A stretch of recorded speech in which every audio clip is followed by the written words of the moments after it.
Hello बच्चों, English पाठशाला में आप सभी का स्वागत है। क्लास 10 आरबीएसई के लिए मैं सोल्व मॉडल पेपर का सेक्शन जो सी है ग्रामर वाला, कुछ बच्चों को उसमें प्रॉब्लम आ रही थी, उन्होंने कहा मैम हमें वो एक्सप्लेन कीजिए। तो सेक्शन सी ग्रामर में आपको इसमें बता रही हूँ। पहला जैसे इसमें दिया हुआ है choose the correct form of the verb, ये टेंस के अकॉर्डिंग आती है, आपको पता ही है। तो इसमें हमें क्या एक प्रश्न आएगा और उसके 4 ऑप्शन दिए जाएंगे। इसमें फर्स्ट आपका पूछा है इसने, तो आप एक बात ध्यान रखना कि जो हमसे सेंटेंस पूछा है उसमें हमें टेंस से रिलेटेड कोई ना कोई शब्द ऐसा देगा जिससे हमें समझ में आ जाएगा कि किस टेंस में है। जैसे इसमें दिया हुआ है I blank go to Jaipur yesterday. अब यस्टरडे बीता हुआ कल है ना, बीता हुए कल के लिए दिया है, सिंपल सेंटेंस है। तो हम जानते हैं कि इसमें गो होगा ही नहीं क्योंकि ये पास्ट टेंस है। ठीक है, ये आएगा ही नहीं इसका आंसर। हैव गोन, ये भी प्रेजेंट में है, ये भी नहीं आएगा। हैड गोन, ये पास्ट परफेक्ट है, ये भी नहीं आना है। तो आपका जो वर्ब की सेकंड फॉर्म जो है वेंट, यही इसका सही आंसर होगा। तो हमें केवल उस सेंटेंस को देख के पहचानना है कौन से टेंस में है, आपको कोई प्रॉब्लम नहीं आएगी इसको करने में। अब इसी का दूसरा है he usually take breakfast at 8 AM। हम जानते हैं हैबिचुअल एक्शन के लिए हमेशा यहाँ पे एक तो यूजुअली दिया हुआ है और हमेशा प्रेजेंट इंडेफिनिट टेंस ही आएगा। तो first form of the verb, ये देखिए, पहले आप वो देखिए कि इसमें से क्या नहीं हो सकता है ना। हमें पहले सेंटेंस को देख के पहचानना है कि किस टेंस में है। यूजुअली देख लिया हमने, ब्रेकफास्ट एट 8 AM मतलब इसकी हैबिट ही है, ये हैबिचुअल एक्शन है, तो प्रेजेंट इंडेफिनिट टेंस ही आना है यहाँ पे। हम देखेंगे टैक्स, ये इसका बिल्कुल सही आंसर है टैक्स। इसमें केवल एस, क्योंकि ये थर्ड पर्सन सिंगुलर है तो इसमें एस, टेक के साथ में एस लग जाएगा, ये सही है। टुक हो नहीं सकता, वर्ब की सेकंड फॉर्म है। हैज़ टेकन, ये परफेक्ट टेंस है, प्रेजेंट परफेक्ट टेंस है, ये नहीं आएगा। विल टेक, हमें पता है कि ये फ्यूचर सिंपल टेंस है, तो ये भी नहीं आएगा। तो हमें सबसे पहले सेंटेंस पढ़ना है, टेंस को पहचानना है और उसके बाद उसकी करेक्ट फॉर्म लगानी है। तीसरा देखिए आप, we blank study in this school for 3 years। अब इसमें हमें क्या बता रहा है ये कि इन दिस स्कूल फॉर 3 years, 3 साल से, है ना। आपने देख लिया इसके साथ 4 है, 3 है साथ में, तो इसका सही आंसर क्या होगा? We study, have studied, am studying and have studying. So इसका आंसर क्या रहेगा? We have been studying. इसके बाद देखिए the train leave before I reached. तो जैसा मैंने आपको बताया था कि इसमें क्या होते हैं, 2 एक्शन एक साथ होते हैं और एक पहले हो चुका होता है। बिफोर मतलब जो काम पहले हो चुका है, तो पहले कौन सा काम हुआ इसमें से? The train leave before I reached. तो इसमें से राइट आंसर क्या होगा कि the train had left before I reached. ठीक है, अब इसके बाद में आ जाएगी री right the following sentence using connectives. आपको इसमें कनेक्टिव से जोड़ना है। तो मैंने 2 और 2 आपको बताया ही था कि it is very cold we can't go out. ठीक है, तो इट इज़ वेरी को हटा देंगे और इसकी जगह क्या लगा देंगे? टू। वेरी के जस्ट वाला बाद वाला वर्ड लगा देंगे और इसके जस्ट बाद जैसे ही हमने कोल्ड लिखा इसके बाद में हमें क्या लगाना है? टू और to.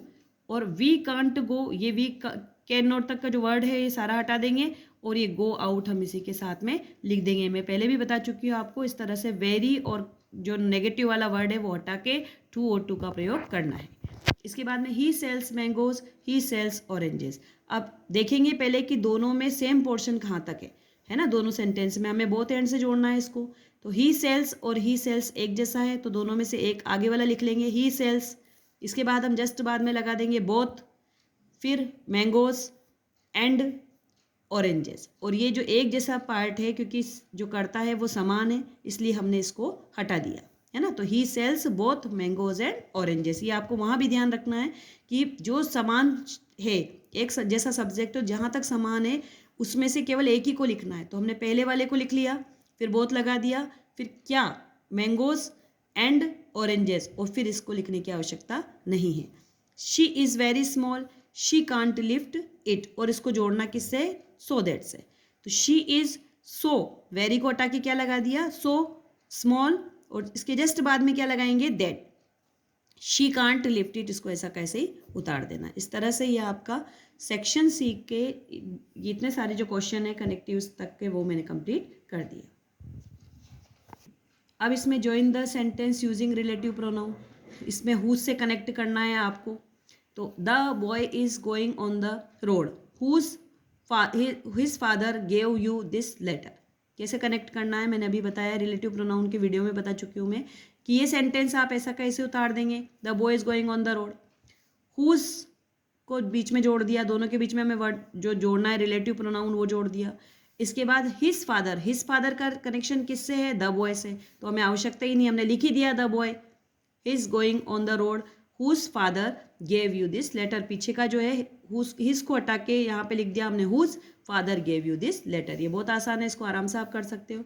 The boy was awarded, who से जोड़ना है इसको, ही वॉज ऑनेस्ट, तो आपको क्या करना है, द बॉय वॉज अवॉर्डेड ऐसा कैसे लिखना है। इसके बाद में करेक्टिव वर्ड जो है हु लिख दिया, और हु का संबंध किससे, ही से ही है, ही हम लिख चुके हैं, तो हमें बाद में क्या लिखना है, वॉज ऑनेस्ट, है ना। तो the boy was awarded, who was honest, तो हमने इन दोनों सेंटेंस को, ये द बॉय वॉज अवॉर्डेड इसको ऐसे ही लिख दिया यहाँ पे, और ही वॉज ऑनेस्ट की जगह हमने ही को हटा के उसकी जगह क्या कनेक्ट कर दिया, हु, और पीछे का सेंटेंस ऐसा ही लिख दिया, तो हमारा boy was awarded, who was honest. इसके बाद change the following into passive voices, ये भी मैं आपको बता चुकी हूँ। प्रतीक विल राइट अ लेटर, है ना, तो हमें क्या करना है कि ऑब्जेक्ट को सब्जेक्ट बनाना है, तो हमारा ये ऑब्जेक्ट है और ये सब्जेक्ट बना देंगे हम यहाँ पे अ लेटर।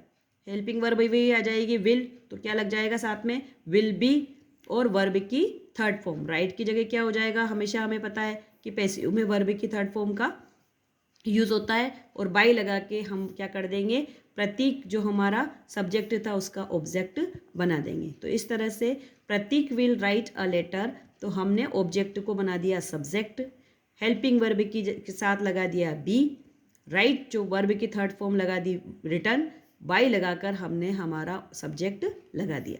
ठीक है, प्लीज़ ओपन योर बुक, तो इसमें आ जाएगा यू आर रिक्वेस्टेड टू, ये हमें जोड़ना ही है, हमें पता है कि प्लीज़ है, तो हमें इसके साथ में क्या, यहाँ तक तो इसको लिखना ही है, यू आर रिक्वेस्टेड टू और ओपन योर बुक, क्योंकि ये प्लीज़ वाला जो वर्ड है मैंने आपको बताया था, उसमें आपको इसी तरह से इसका आंसर देना है।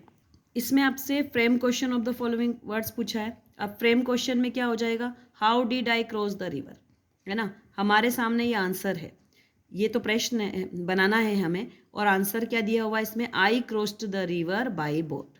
अब आप ये पूछो कि किससे, I cross the river but by what, है ना, जैसे आपने प्रश्न पूछा है हाउ, है ना, आपसे जो प्रश्न पूछा है आप उससे पूछो आंसर से। इसमें आपको एक हेल्पिंग वर्ड दिया था हाउ, तो आपको क्या करना है कि जो आपका आंसर दिया है I cross the river by boat, तो आप इस आंसर से पूछो कि हाउ बाय बोट, तो जो आंसर आपका आ रहा है वो आपको नहीं लिखना है, उसके अलावा पूरा लिख दो, है ना। इसमें आपने क्या लिखा, हाउ, हेल्पिंग वर्ब लगा देंगे इसमें डिड, क्योंकि यहाँ पे हमने देख लिया पास्ट टेंस से, how did I crossed the river, how did I crossed the river, और बाई बोट जो हमें आंसर मिल रहा था बस वही नहीं लिखना है, बाकी हमारा प्रश्न कंप्लीट हो जाएगा। ठीक है, अब इसने पूछा है Mohan will go to school, question tag है आपका, और क्वेश्चन टैग टेल क्वेश्चन होता है एक तरह से, तो इसमें हमें क्या करना है कि जो हमारा कि जो हमारी हेल्पिंग वर्ब है, अगर ये जो आगे वाली चीज़ है सेंटेंस में ये पॉजिटिव है, तो हमें इसका आंसर कैसा होगा, देना होगा नेगेटिव। प्रश्न वही बनेगा, Mohan will go to school won't he, है ना, यही इसका आंसर होगा।